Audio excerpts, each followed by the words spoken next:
اعوذ باللہ من الشیطان الرجیم بسم اللہ الرحمن الرحیم ایاک نعبد و ایاک نستعین۔ السلام علیکم، میں منیر شاکر۔ نبی اکرم صلی اللہ علیہ وآلہ وسلم نے حدیثوں کو کیوں نہیں مرتب فرمایا؟ ان روایات کو کیوں نہیں مرتب فرمایا، ان کی تدوین فرمائی جس طرح یہ بعد میں ہوئی؟ اس کا کوئی ثبوت ہمیں نہیں ملتا۔ ہاں، کسی نے انفرادی سطح پر کچھ لکھ لیا ہو تو وہ ایک الگ بات ہے، لیکن آپ نے اپنی زیر نگرانی جس طرح قرآن پاک کو لکھوایا کہ جہاں تک آپ بات رکھیں کاتبین وحی کے ذریعے جس طرح لکھوایا، اس طرح روایات کو تو نہیں لکھوایا۔ آپ نے نہیں یہ کام کیا۔ پھر آگے خلافت راشدہ آتی ہے، ان میں سے بھی کسی نے بھی یہ کام نہیں کیا۔ یہ نہیں کہ ان کا کسی کا اس طرف دھیان نہیں گیا۔ حضرت عمر فاروق رضی اللہ تعالیٰ عنہ نے سوچا، اس پر ایک مہینہ تک سوچا، تو سوچنے کے بعد فیصلہ کیا کہ نہیں، اور وجہ بھی ساتھ بتا دی کہ پہلی امتیں اس لیے برباد ہوگی کہ انہوں نے اپنے نبی کے اقوال اکٹھے کیے اور ان پر جھک گئیں اور کتاب اللہ پس پشت چلی گئی۔ یہ وجہ بتائی، اور آپ کی وجہ ایسی تھی کہ یہ تا قیامت کہ جب بھی ایسا ہوگا، جب بھی یہ کٹھی ہوں گی، تدوین ہوگی، تو کتاب اللہ پس پشت چلی جائے گی۔ چلی گئی، ہم نہیں مانتے۔ یہ ہوا۔ چلیں جی، جو حضرت عمر رضی اللہ تعالیٰ عنہ پر تنقید کرتے ہیں، واضح سیدھی سی بات ہے، اس میں چھپانے والی کوئی بات نہیں ہے کہ میں آپ سب لوگوں کو پتہ ہے۔ تو چلے حضرت علی رضی اللہ تعالیٰ عنہ یہ کام کر لیتے، وہ نبی کی روایات کو اکٹھا کر لیتے، مرتب کر لیتے، تدوین کر لیتے، انہوں نے بھی نہیں کیا۔ ان کا تو اس بارے میں کچھ بھی نہیں، باقیوں کا تو کچھ بھی نہیں اس بارے میں۔ یہ جا کر جمع ان کی تدوین ہوتی ہے 250 سال بعد، نبی اکرم صلی اللہ علیہ وآلہ وسلم کے بعد۔ جی، یہ امام بخاری جو جتنے بھی یہ صحاح ستہ کے مؤلف ہیں، انہوں نے اس کو اکٹھا کیا اور ان کی کتابی شکل بنا دی۔ میں کہتا ہوں کہ وہاں پھر بات ہوگی وہی حضرت عمر رضی اللہ تعالیٰ عنہ والی، کہ جس کا آپ کو ڈر تھا کہ کتاب اللہ پس پوچھ چلی جائے گی، اور چلی گئی۔ کس طرح چلے گی؟ ہم نے ان کو بھی وہی بنا دیا، ہم نے ان کو بھی کہا کہ یہ بھی دین میں حجت ہے۔ یہ ہوا تو یہ بات بنی نا۔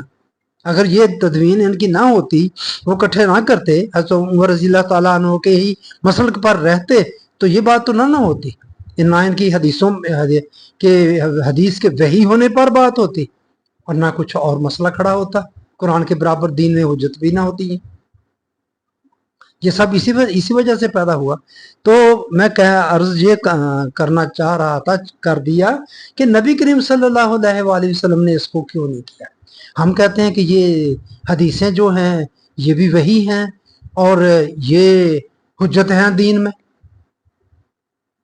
تو میرے بھائیو، اگر یہ دین میں حجت یا یہ بھی وحی ہے، اللہ تعالیٰ کی طرف سے نازل کرتا ہے جس طرح قرآن نازل ہوا۔ جو بات میں آپ کے سامنے رکھنا چاہتا ہوں، یہ سورۃ مائدہ کی آپ 67 نمبر آیت کو ضرور دیکھیں۔ یا ایھا الرسول بلغ ما انزل الیک من ربک، ابلاغ کر دیں، پھیلا دیں، اس کو آگے پہنچا دیں لوگوں تک جو تجھ پر تیرے رب نے نازل کیا ہے۔ ہم تو کہتے ہیں یہی قرآن ہی ہے۔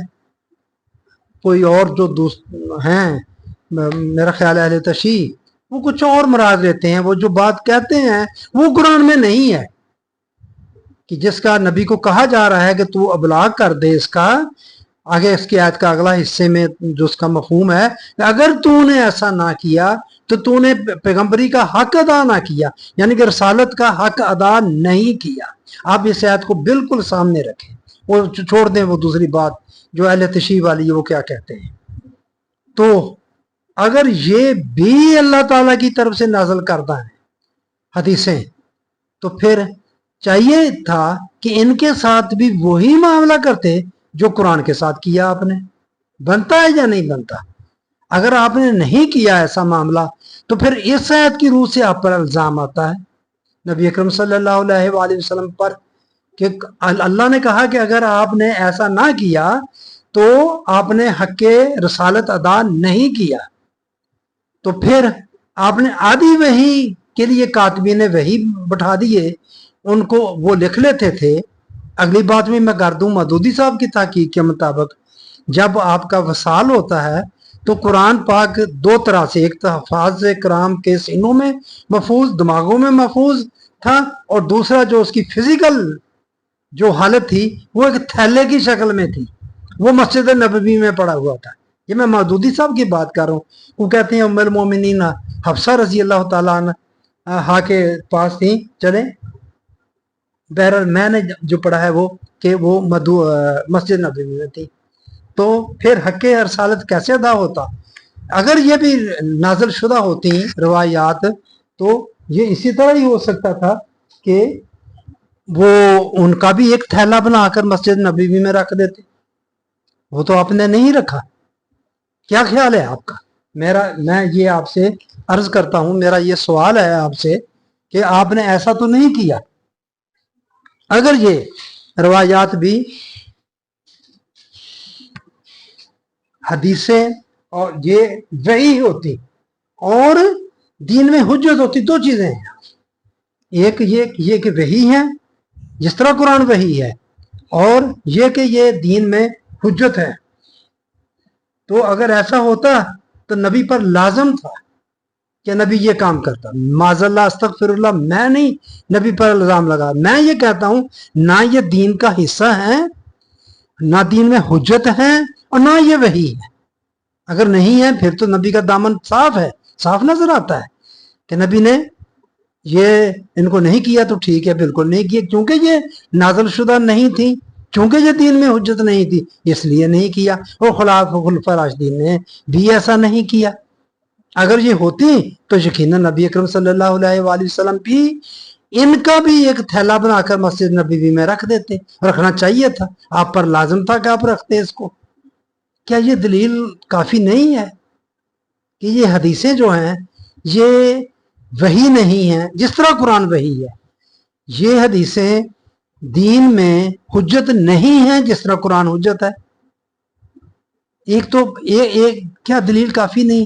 آگے ان کا ہم تک پہنچنا وہ الگ بات ہے, وہ الگ داستان ہے کہ وہ کس طرح ہم تک پہنچی, کن لوگوں نے پہنچائی. وہ ایک ہی بندے کی سٹرگل ہوتی تھی اور ایک ایک بندے نے اپنے طور پر جا کر وہ اکٹھی کی, اور وہ سینہ بسینہ, یہ نہیں کہ پہلے سے لکھی ہوئی چیز کو آگے نقل کر دیا. قرآن کے بارے میں ایسی بات کی جاتی ہے کہ یہ ابو بکر صدیق رضی اللہ تعالیٰ عنہ نے مرتب کیا تھا, نبی کی طرف نہیں آتے. ابو بکر انہوں نے کیا تھا, پھر آگے اس کی نقل کی ہے حضرت عثمان غنی. بہت سارے روایات کا کمال یہ ہے, بہت ہر طرح کی چیزیں آپ کو اختلاف ہی اختلاف اس میں آپ کو نظر آئے گا. تو اگر آپ قرآن کے جمع کرنے کے بارے میں روایات کو دیکھیں تو وہ قرآن کا جمع کرنا بھی سیم اسی طرح ہی بتاتی ہیں روایات جس طرح روایات کٹھی ہوئی ہیں. ایسا کیوں کیا گیا؟ اسی سوال کو حل کرنے کے لیے کہ لوگ روایات پر اعتراض کرتے تھے کہ یہ آپ اتنی 200-250 سال بعد جا کر جمع ہوئی.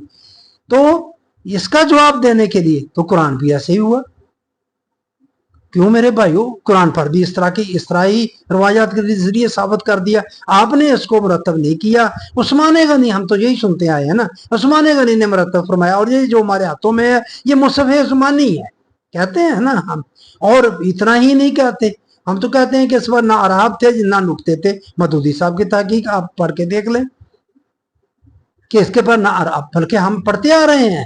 حجاج بن یوسف نے لگائے آن کر عراب کے بغیر عربی الفاظ کا معنی کس طرح متعین ہو سکتا ہے؟